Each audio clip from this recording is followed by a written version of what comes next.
Allow me to explain Clairvy's side of the story first. I'll start from the beginning. Clairvy was 6 years old when she was brought by her mother, Crucibina, to live in the House of the Hearth. From the outside, it seemed like a fairy tale. A thriving family made up of kind adults and friendly children. Crucibina was the knave at that time, and the House of the Hearth was under her control. She was Clairvy's mother by blood, but she was also the mother to all the children in the house. Clairvy was happy here, for a time. But she quickly realized that being part of this family wasn't a fairy tale at all. It was a kind of purgatory. Purgatory? Exactly. The House of the Hearth takes in war orphans from all over Teyvat. But as for how to raise them, that depends entirely on the person in charge. Crucibina came up with a novel idea. She would teach the children to fight, force them to duel each other, and then crown as the king of the house the child who proved themselves most worthy of inheriting her title. It's difficult to estimate the number of children who died or were maimed in the process. There's little I can say about the ones who died. The ones that emerged with permanent injuries, on the other hand, well, they still served a purpose. They would be handed over to the doctor to be experimented on, or sent away on dangerous missions. Nothing more than tools to be used and then discarded. So those were the experiments Clairvy was talking about. But what actually happened to her? You said that Clairvy was Crucibina's daughter, so if Clairvy tried to convince her to stop what she was doing, Crucibina probably would have listened, right? Despite being Clairvy's mother, Crucibina cared little for her daughter. She forced Clairvy to join the House of the Hearth only as a means to demonstrate her own impartiality as a mother, to prove that she treated all her children equally. Clairvy did try to convince her mother to change her ways, but it was to no avail. After her efforts failed, the only other option was to rise up and try to fight back. Unfortunately, the other children had already been thoroughly indoctrinated into the illusion of happiness Crucibina had created. Of course, there was one exception. Someone Clairvy's age who knew the truth about the House of the Hearth. Her name was Peruere. Wait, the friend that Clairvy mentioned? Friend, huh? I suppose we can call her that for now. Clairvy was a cheerful and passionate person with a tenacious spirit. Peruere, on the other hand, was rather cold-blooded. Her cold-blooded nature allowed her to see through Crucibina's facade. Yet, it was also this cold-bloodedness that prevented her from acting against it. At least at first. While Clairvy longed for freedom, Peruere was convinced that, amid all the fighting and violence, she would make it until the end. Despite their differences, the two became fast friends, united by their knowledge of the truth. Clairvy told Peruere that she hoped to create a real family, where no one would be killed or sacrificed. There may have been a certain naivete to her ideas, but Clairvy proved her determination many times over. She tried countless times to run away, ask for help, or expose the truth. But her efforts only earned her beating after beating. The only thing that kept her going was her strength of will. Even with her body racked with pain, she would still stand on her tiptoes and open the window at night. She and Peruere would look out at the moon together, a fierce longing for freedom shining in her eyes. But one day that light simply vanished. Oh no. What happened? Her hopelessness resulted from a culmination of things. 10 years had passed. 10 years worth of failure after failure. She and Peruere weren't children anymore, but finding any chance to escape still seemed as hopeless as ever. It was during this time that Peruere suggested a new plan. If escaping was out of the question, why not take down the very person sitting on top of this throne of lies? Mother herself. Clairvy rejected that proposal. She claimed that, as a famous harbinger, Crucibina possessed an unimaginable amount of power. Trying to kill her would have an incredibly low chance of success. Clairvy never gave another reason, but Peruere could see it written all over her face. Clairvy still thought of Crucibina as her mother. Killing her own flesh and blood was a line she couldn't bring herself to cross. If she couldn't escape and fight back, then only one option remained. Precisely. Death was the only way that she felt she could be free. It happened during a duel. When she arrived at the dueling ring that day, her partner turned out to be none other than Peruere, the very person that had stood by her side all those years. It was a fierce battle. But ultimately, Clairvy decided to let Peruere end her life. From that moment on, Peruere's journey was one written in flames. When the rain finally came and washed it all away, there she stood, the sole victor in Mother's endless game of slaughter, a trail of corpses strewn across her path to success. It was the very result she had predicted 10 years prior. Even then, she believed she would make it until the end. She wasn't surprised by the fact that she emerged as Mother's undisputed heir. Rather, her success left her with an inexplicable sense of restlessness. She was unsettled, and there was only one thing that could quell that sensation. Perhaps you two would like to take a guess as to what it was?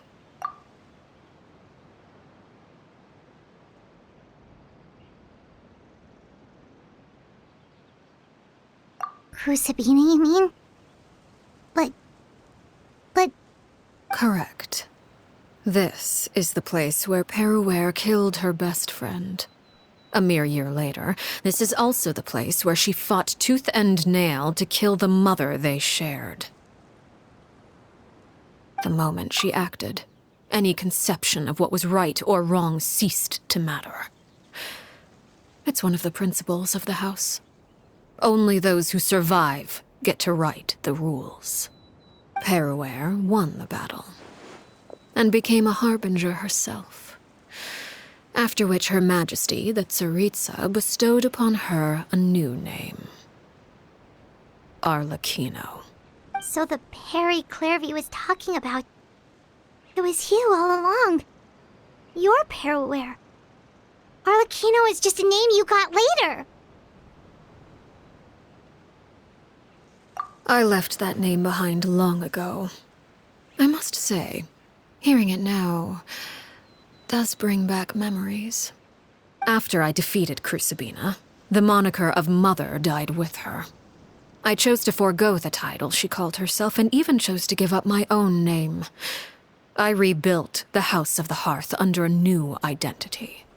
Not only as Arlecchino, but as father. And that is where the story ends.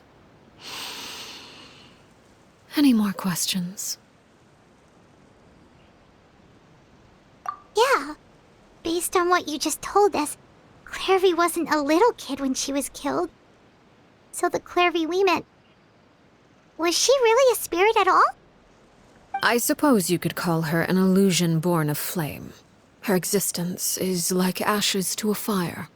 Something left over in the wake of blaze and ruin.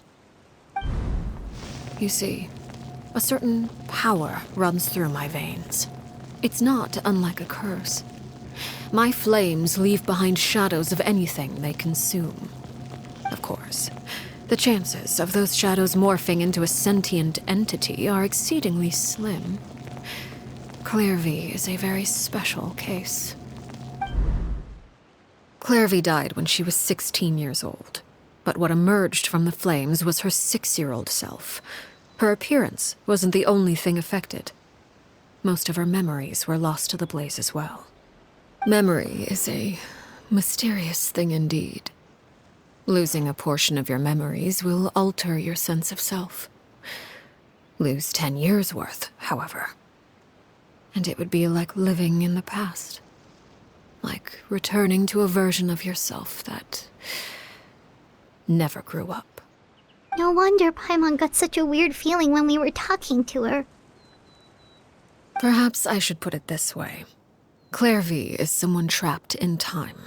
It may seem like she exists with us in the present, but she truly lives in the confines of her own past.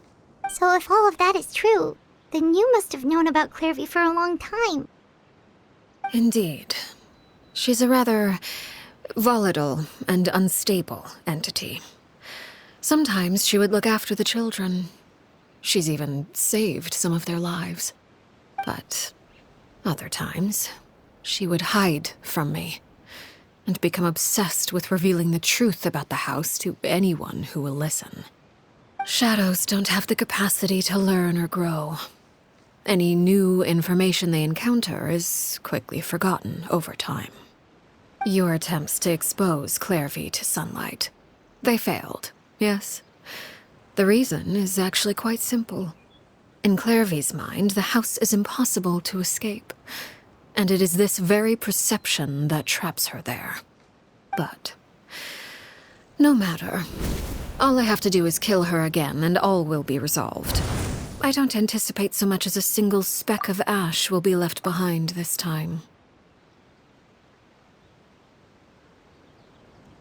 Wait! Paimon can understand why you might want her gone, but isn't there another way? So what if she's trapped in her 6-year-old self? She's still your friend! At least talk to her first! It's too late for that. She broke the rules, and now she must be punished. That goes for Filial and Nantoy as well. She's had quite the effect on them.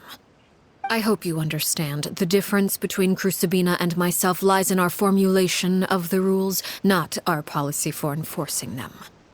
Upholding the rules without question is a trait we both share, because that is how a household should be run. Is this really what you want to do? Whatever could you mean? Don't you want to say a proper goodbye at least? Whether as a killer or as a father, there are two things that must be avoided at all costs: anger and sorrow. Anger makes you impulsive. Sorrow causes you to waver. Well, it appears it's about time to proceed. Before we arrived, I told some of my well-behaved children to bring our troublemakers here by nightfall. I do believe I've kept my end of the deal. I give your friends quite a bit more time. As for what happens now, we'll just have to wait and see.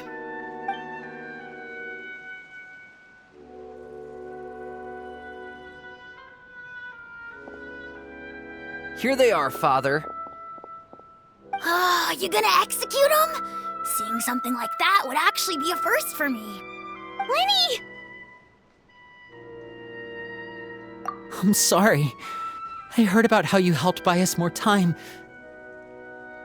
But I still failed. I couldn't find a way to fulfill her wish. Huh? Are you... Perry? Indeed, it's been a while, Clairvy. Perry! Shh, stay right there. I'm sorry to postpone our reunion, but first I believe certain scores need settling.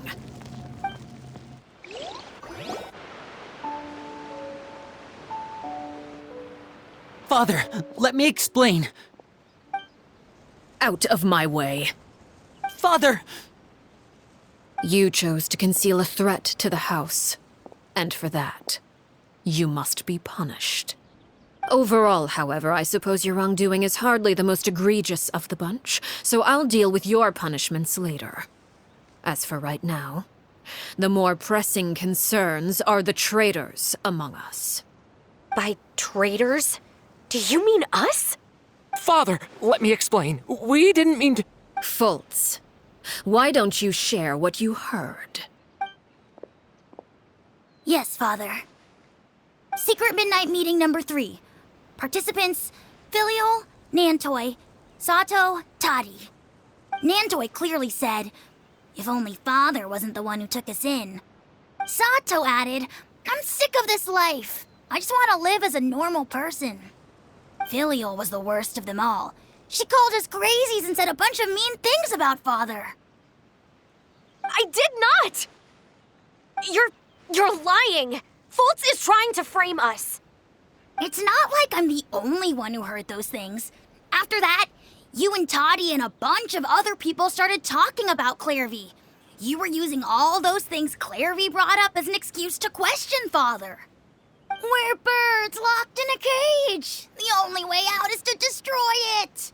That's what you said, wasn't it? You little. You just want me gone, don't you? What did I ever do to you, huh? And you, Sheplo, have you forgotten who stood by your sickbed, watched over you, and changed your dressings? Come on, let's hear it then. What's your reason for all this?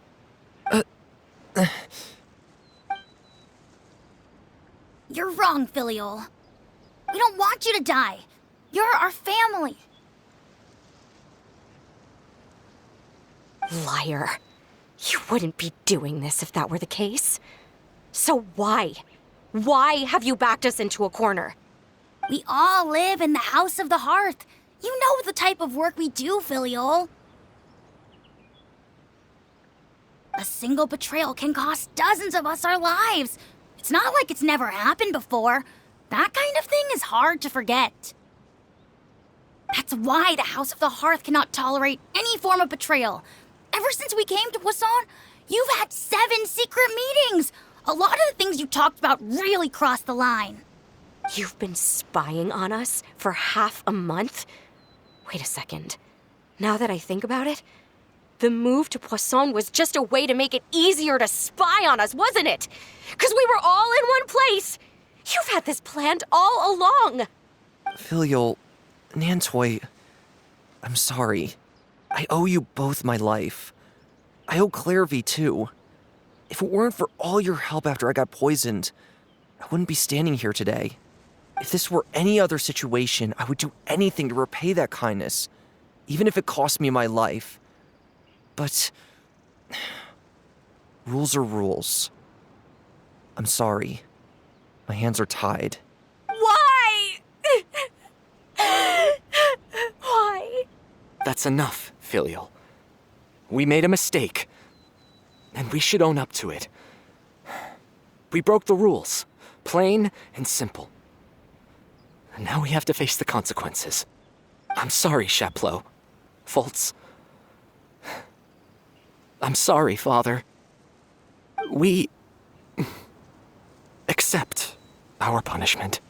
Chapleau, according to the rules of the House of the Hearth, how should these traitors be punished? All those who betray the house pay with their lives. And so it shall be.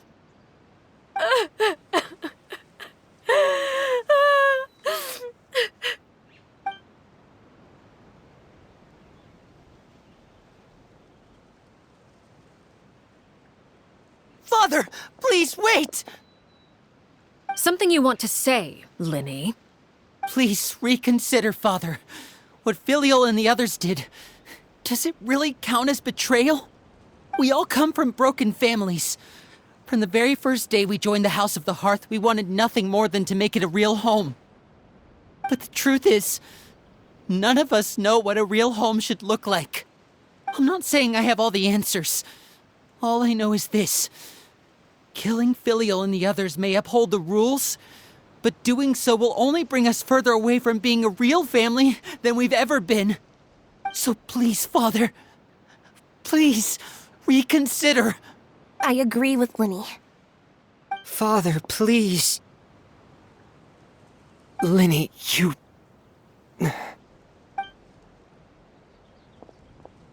I also agree with Linny.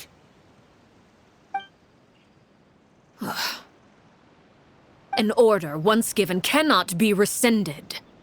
However, given the extent of your determination, I suppose we shall have to go about this a different way. Draw your weapons and face me. Our weapons? Father, are you referring to a duel? Precisely. The rules of the house will not be altered. Traitors must be punished.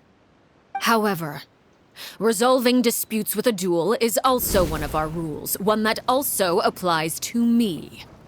Demonstrate a sufficient showing of strength, and I shall offer a concession. Wait. Beat Father in a duel? Impossible. Father is way too strong, even for Lenny.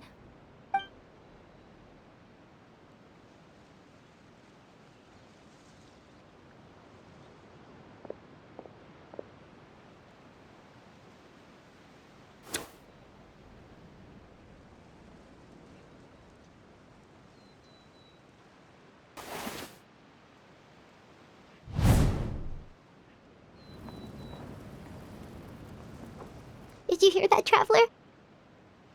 Lenny and the others have to duel the knave. What should we do? Can they really win something like that? If they lose, those people from the house are really gonna be executed. Hey, are you listening?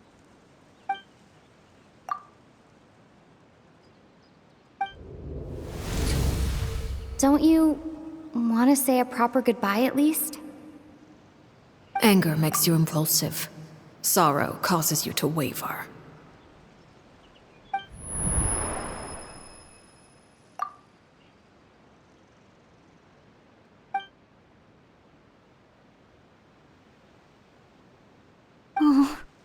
Looking at that expression on her face, she seems really serious about this.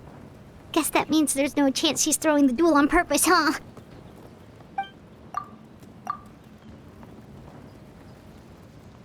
When guests are around, families are often on their best behavior.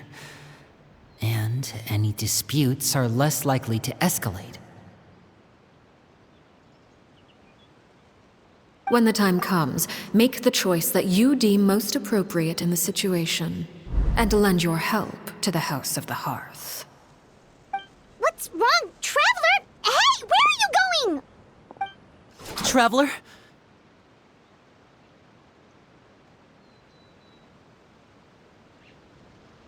You're asking to join the duel against the knave? I'll allow it. We do have a ready-made dueling ring at our disposal, after all. All I would advise is this.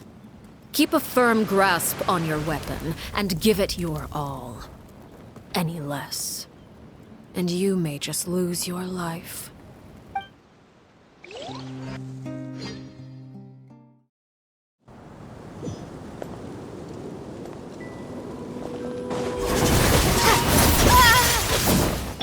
Is it my turn now? Loaded.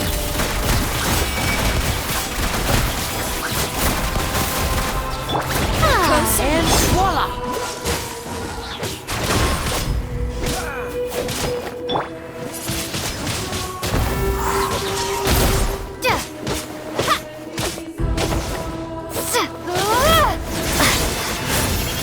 Is it my turn now?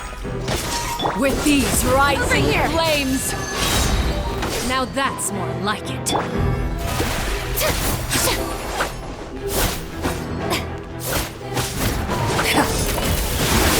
Is it my turn now?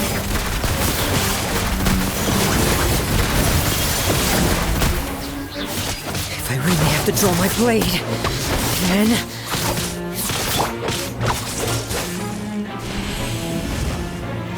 With the fall of darkness, destruction shall rise. The show begins! Have a taste of purgatory. Now for chance.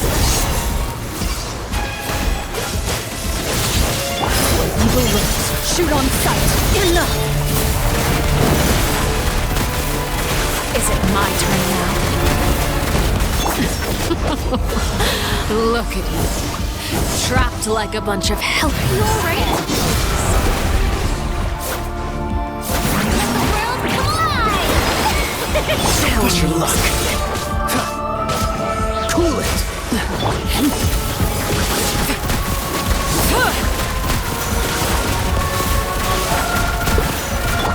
Getting here! The fly tangled in a web. Spare your energy. Running is a little use. With these rising flames. Now's our chance.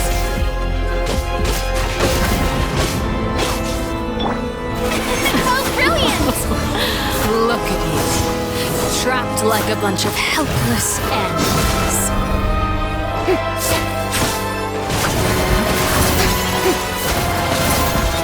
Over here! Not bad. You've proven to be a worthy opponent after all.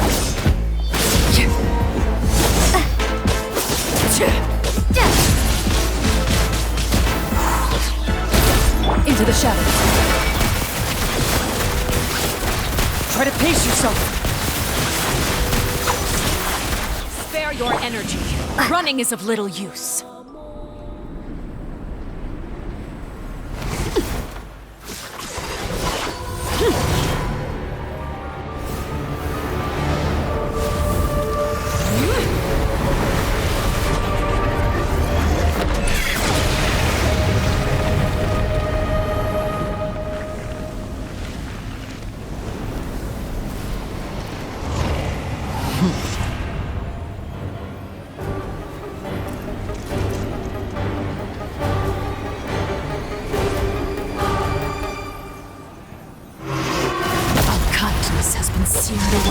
The show My begins! blade is all that remains. Dodge this! Oh, so sorry.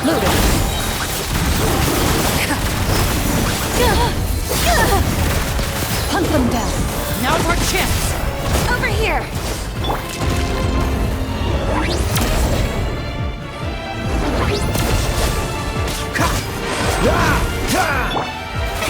Oh, brilliant!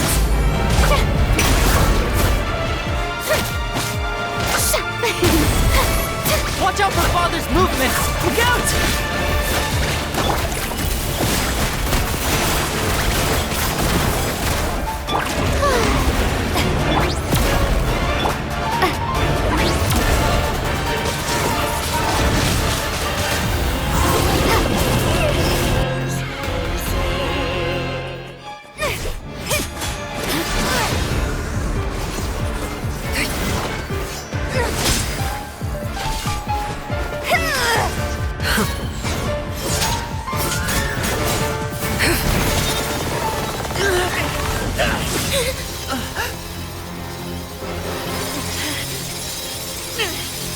You should know better than to crowd in one place.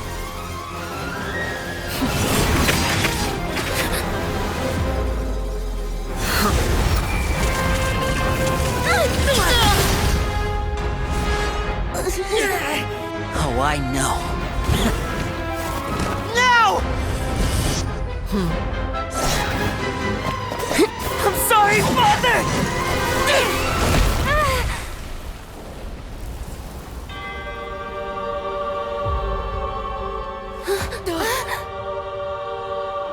Sorry for what? This pitiful excuse for an attack.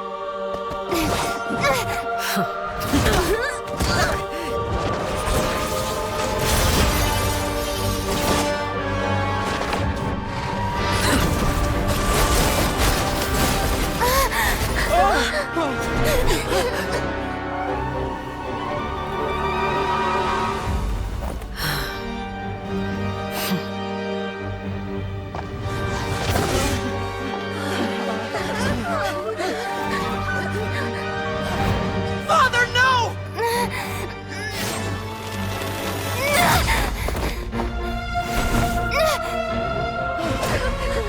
Made it out, did you? You're stronger than I expected.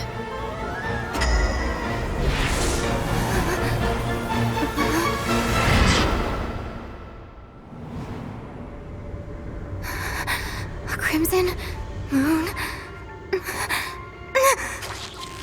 I can't move.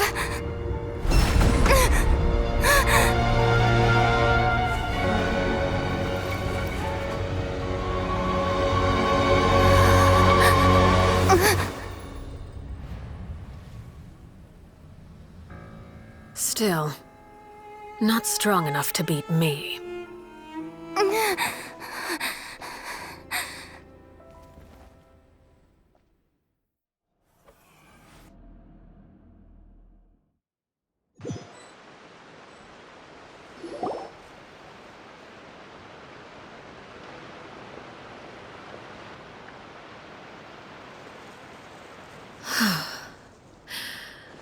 I believe we can end things here.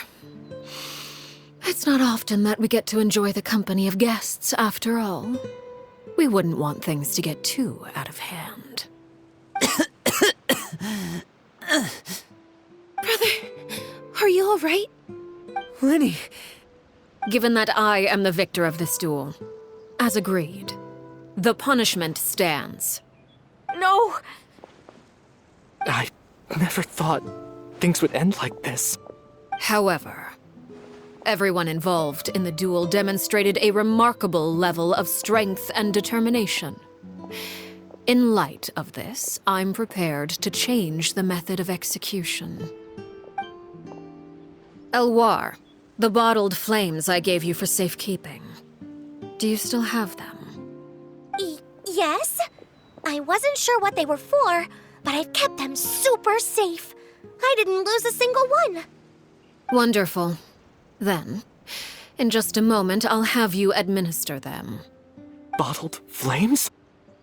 Indeed. They're the product of a secret experiment. Under certain special circumstances, flames can be extracted from my person and preserved. Once ingested, searing pain will spread across every inch of your body. No harm will come to you physically, but your memories will be burned away. If you can withstand the pain. When you awake, you'll have forgotten everything you know about the House of the Hearth, and will be expelled from the organization. In other words, administering this concoction will kill the version of you that grew up in the house, and give you a new identity.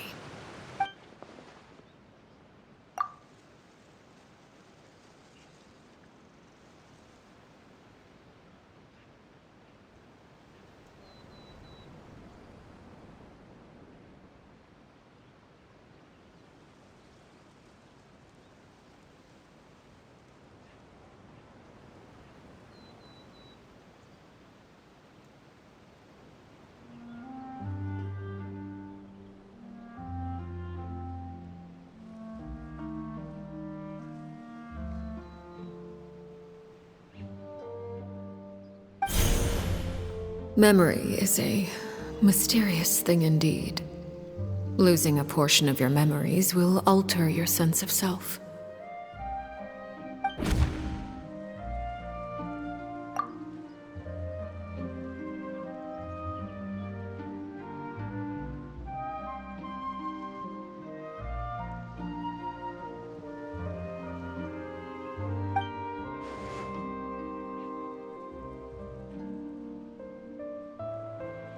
So, you're just letting us go, Father?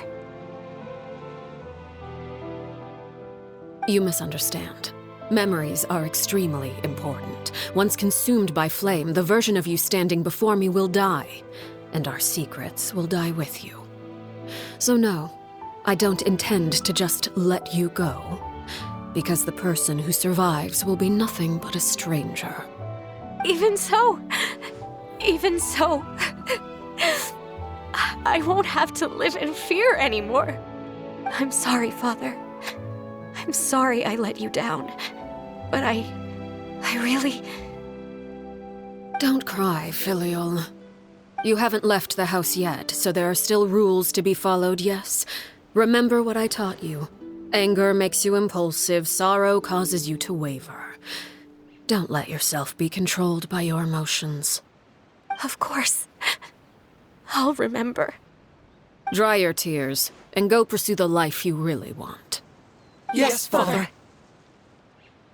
Chaplot, Foltz, Elwar, take them back to Poisson. And bring Linny and the others as well. I prepared 3 extra vials of bottled flames. As for whether to take them, the choice is yours. Goodbye, children.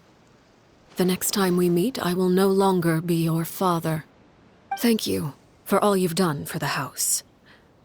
I hope you have bright futures ahead of you.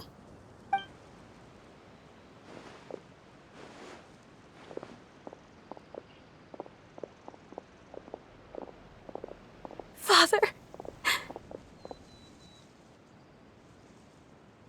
Let's go.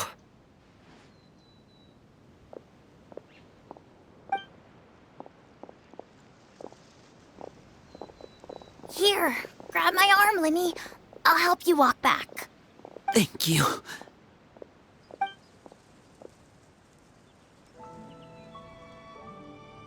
Clairvy.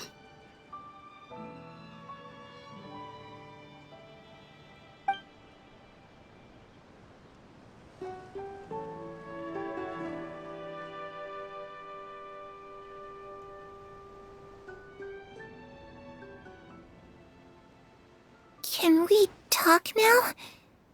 I've been waiting for a super long time. You really are Perry, aren't you? I haven't seen you in so long. How come you're all grown up?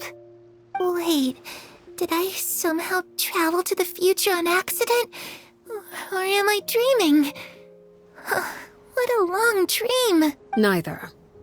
You died, Clairvy. That's what happened. You could have at least sugarcoated it a little. Look, she's that speechless.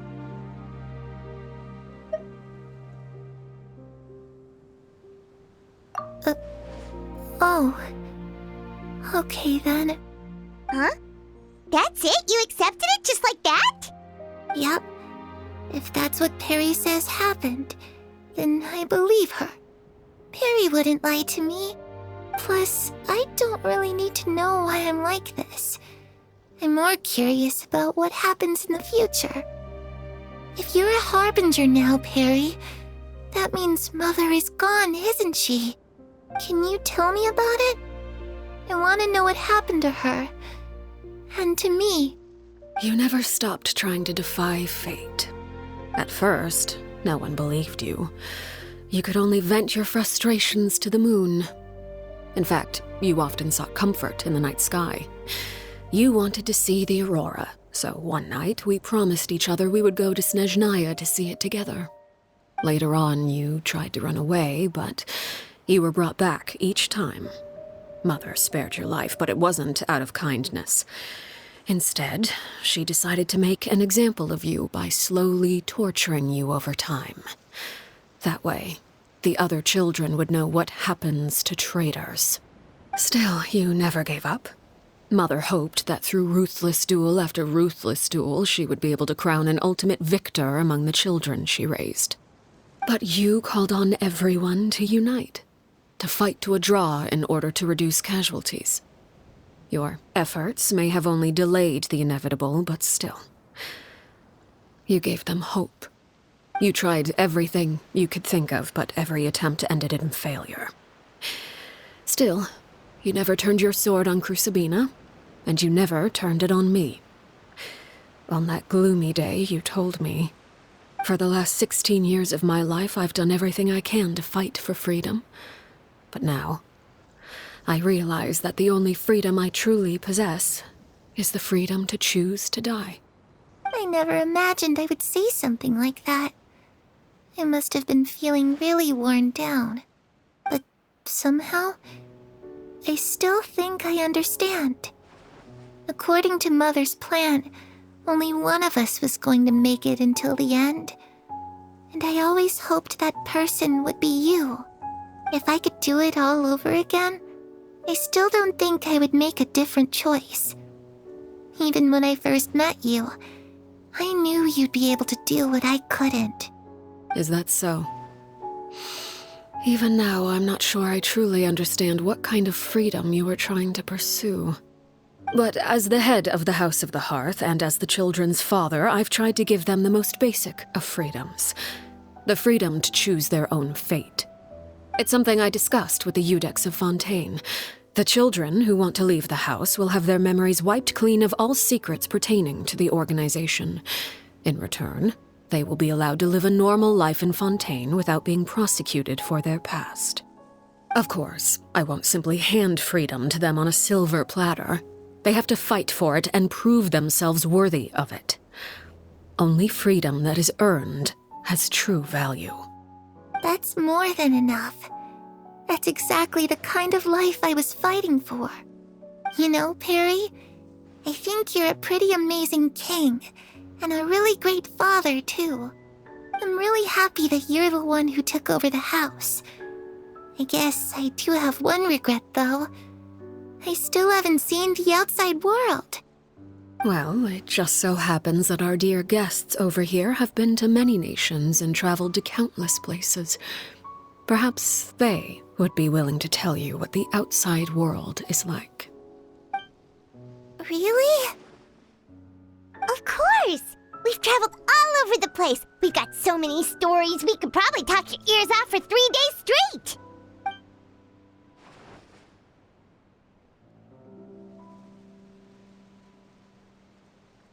You know, I used to dream of being a bard. Playing the lute while singing into the winds of freedom. Even if there was no one there to listen, I would have continued to sing no matter what.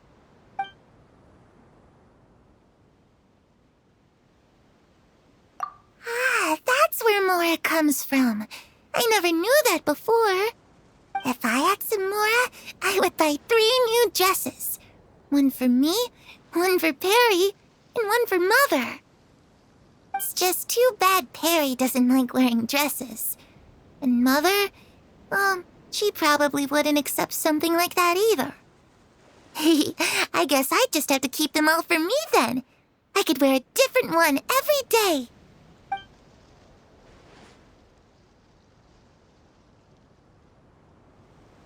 Those yokai you mentioned, what do they look like? I once saw a drawing of this one guy with horns on his head and a super scary face. Are there any yokai like that? Oh, sounds like you're talking about an Oni. Yep, we've met one, and let Paimon tell you, they're not nearly as scary as they look.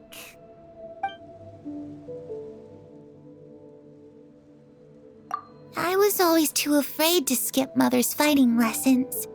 But at the academia, I bet you could do all sorts of secret things in class. Things that have nothing to do with studying. I'm just kidding. Being able to study whatever you want without having to fear for your life actually sounds pretty great.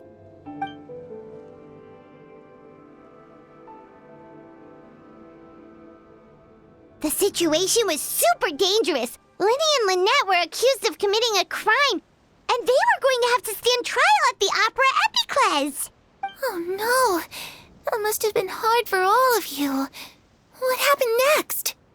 Don't worry, we were able to turn the situation around super quickly. All thanks to Detective Paimon, of course.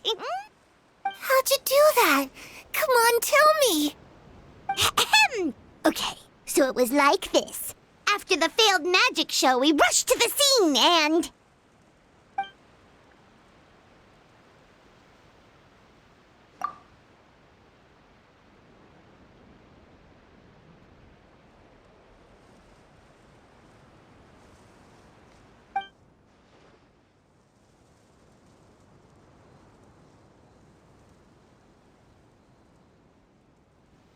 Shadows don't have the capacity to learn or grow.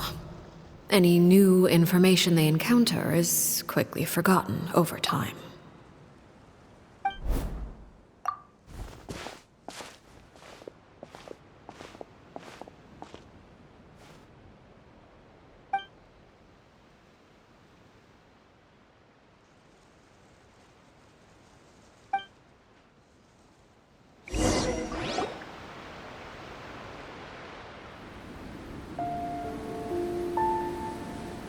Clairvy, you've worked tirelessly from the shadows to overthrow the House of the Hearth. Now, by my authority as the Knave, I shall announce how this matter ends. You are hereby expelled from the House of the Hearth. You are no longer tied to this place, nor are you bound by its rules. You're saying that I can finally leave? I get to experience the outside world as well? Oh, I almost forgot. There's no getting older for me. Still, seeing who you grew up to be makes me really happy, Paraware. Take care of yourself.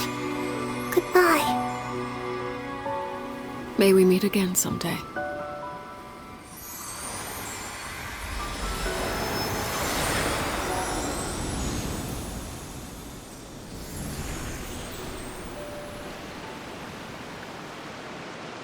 Clairvy. She left so soon. Paimon didn't even get to finish her story. I also have certain sentiments left unsaid. I wanted to tell her that the aurora I saw in Snezhnaya was just as beautiful as the ones in the pictures.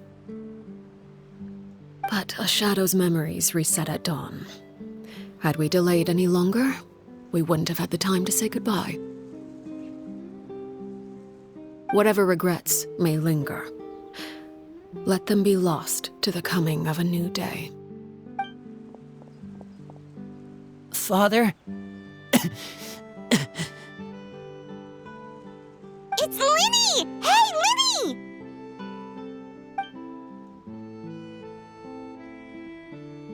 What is he doing back here? Let's go check it out.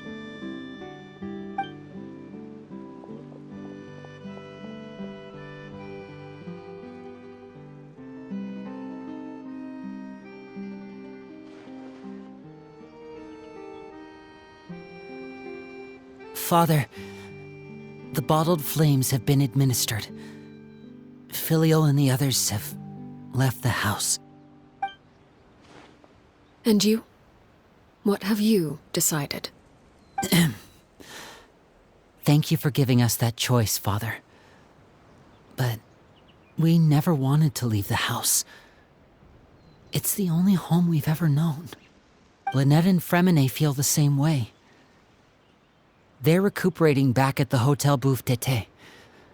But I decided to come back and tell you where we stood.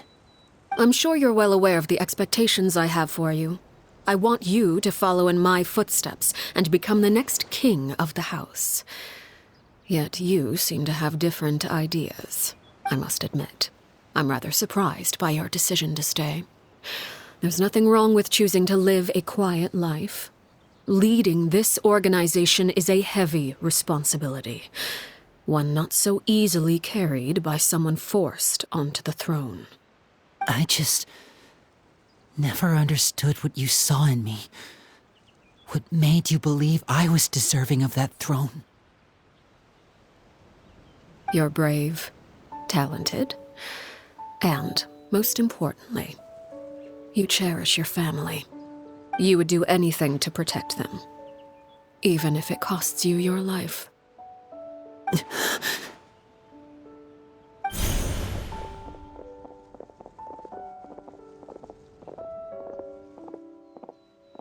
Speaking up back there was so brave of you, Linny. It's all thanks to you that we were able to convince Father to back down. You're a hero, Linny. Hero. Father is the real hero. Had Father gone all out during the duel, there's no way I would have walked away with my life. She must have had it all planned from the beginning, from the very moment she suggested a duel. I'm not deserving of that title. I'm not strong enough or smart enough. You're wrong. In my opinion, all you need to be deserving of the throne is conviction and the necessary strength to act on it. We may have different ideas of what it means to be a family, but you can hardly be said to lack conviction.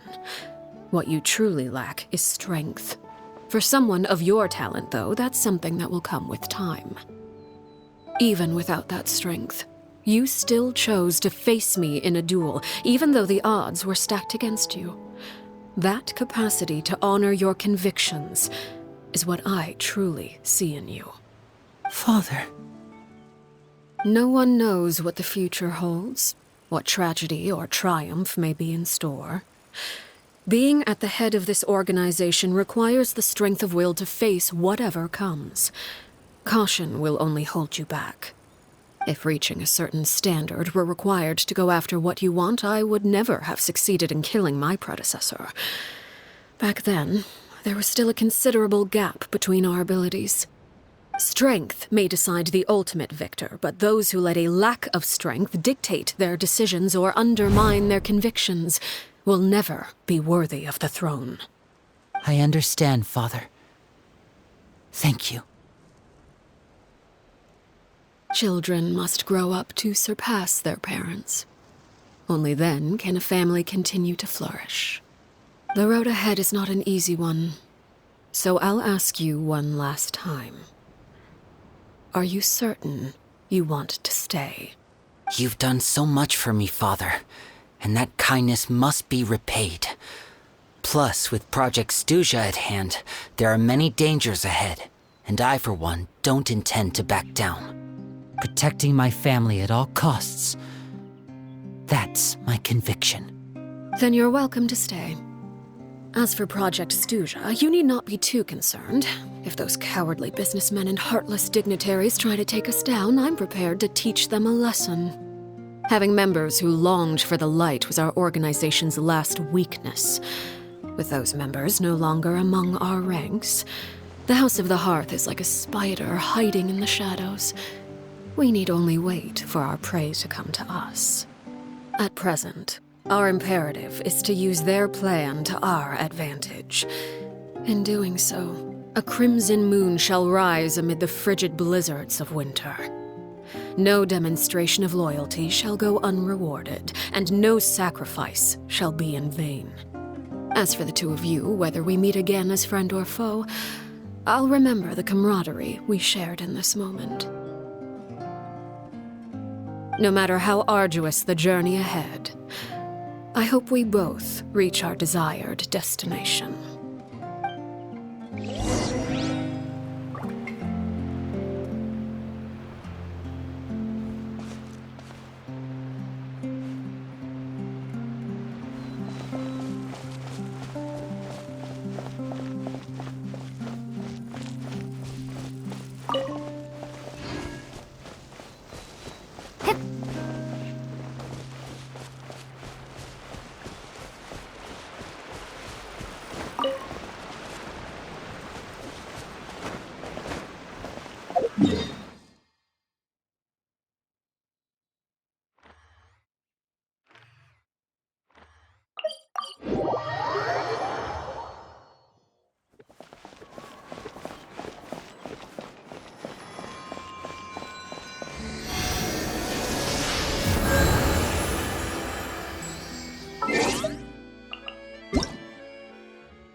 Didn't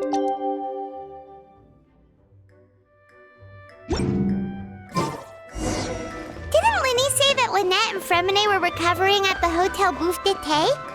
Oh, Paimon wonders how they're doing. Maybe we should go check on them.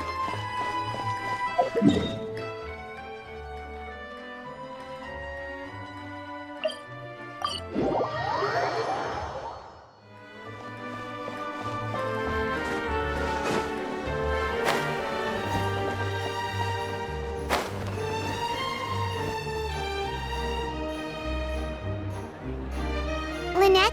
Fremine? How are you feeling? Much better. Whew, what a relief!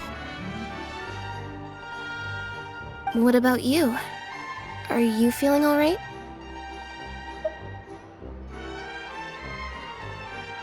I knew you'd come out unscathed. Us, on the other hand, well, we've been bedridden for 2 days. I couldn't even turn over. Oh, and I wanted to ask, is Clairvy gone? Linny and the other members have left Poisson and returned to the House of the Hearth. According to him, there haven't been any more sightings of a spirit roaming the house.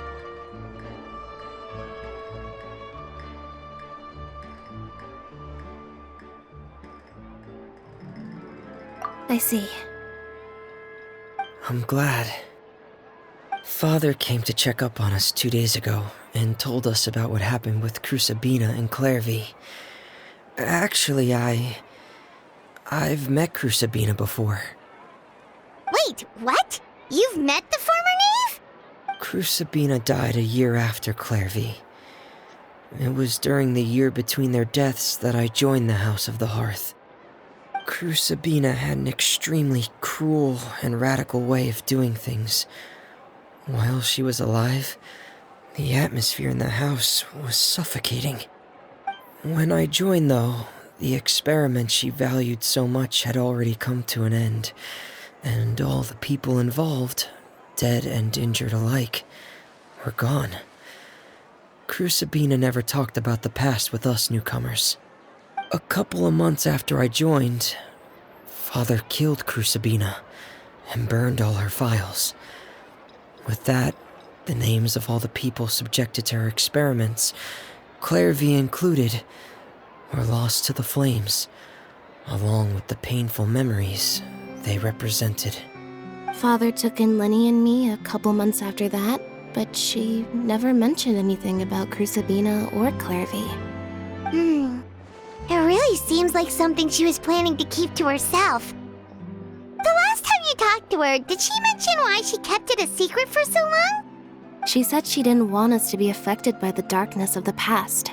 She was worried we'd develop a false sense of gratitude towards her if we knew about it. The foundation of a family should be free of any corrupting influence. Whatever happened in the past, it has nothing to do with who we are now. And that's what Father told us in the end.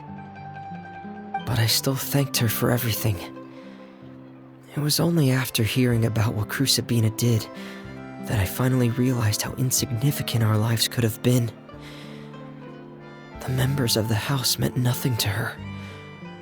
To say that she valued them in any way, even just as a tool, would probably be giving her too much credit. If Father hadn't taken over the House of the Hearth, I probably would have already...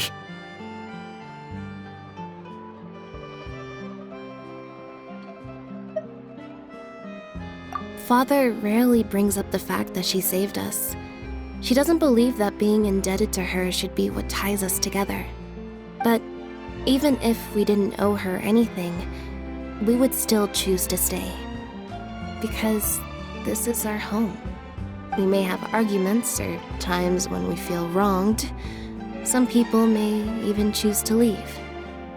But as long as Father is here, we will always have a home.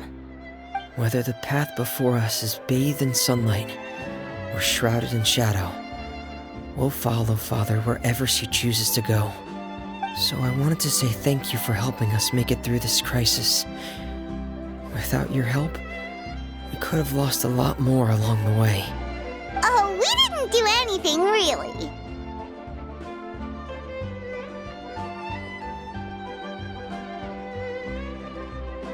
Of course.